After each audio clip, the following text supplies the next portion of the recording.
Jeg vil snakke om et forsøg, vi har lavet virtuelt i vores fysik. Og formålet med forsøget var at eftervise om første lov for en resistor og forkobling af resistor. Og derefter skulle vi bestemme erstatningsresistansen for en seriekobling og en parallelkobling. Til det første skulle vi tegne en diagram af forsøget.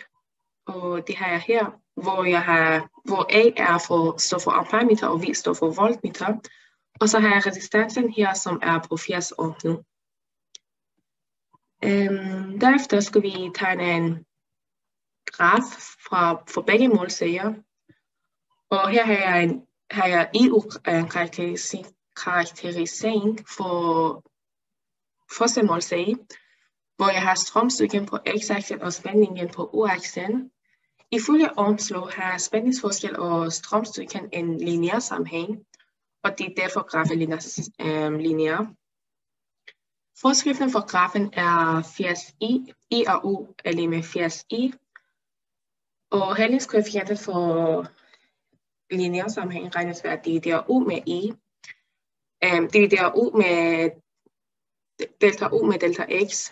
Og det er det, der svarer til delta U med delta I vores graf. Og i andre ord kan man sige at dividere spændingsforskel med strømstyrken. Og det, der ifølge Ohms lov kaldes er formlet for resistans med enheden ampere, eller med enheden ohm, som er volt divideret med ampere. Og i det tilfælde er hældningskoefficienten lige med 80, så kan man sige, at resistansen er 80 ohm. Så går vi til anden målsage, hvor grafen har forskriften I og U og I er lige med 100 I. Og som man kan se her er forskriften, på forskriften har grafen en hældningskoefficient på 100 ohm. Og det er det, der svarer til vores resistans i anden målsage. Så i begge grafer var resistansen præcis lige med, hvor den afløste resistans præcis lige med den indstillede resistans. Og grunden til det var, fordi der var ikke nogen fejl i forsøget, da vi havde lavet forsøget virtuelt. Derefter skulle vi lave en UI-karakterisering for begge målsager, og det har vi gjort ved at bytte om på akserne. Så jeg har strømstyrken på x-aksen i stedet for U, og på y-aksen har jeg spændingsforskel. Jeg siger det omvendt.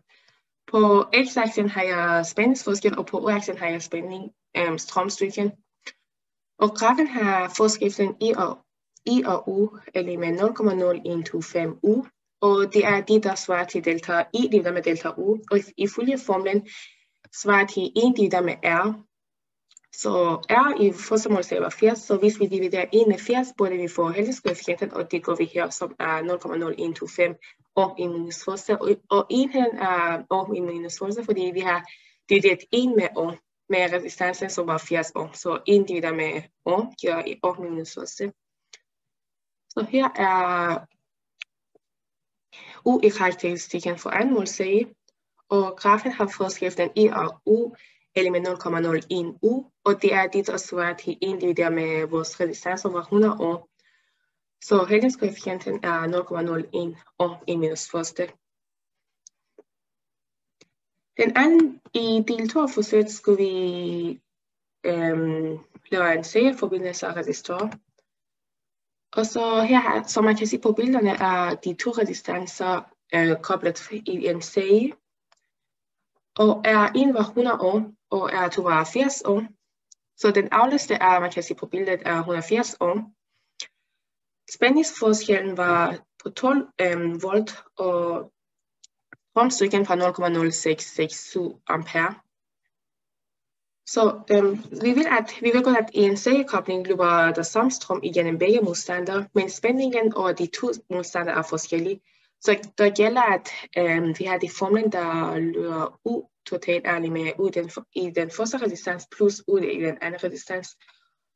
Ifølge Ohms lov kan vi skrive U som R gang I, så får vi den her forskrift, som er R gang I, er lige med R i den første resistans gang I plus resistans gange E.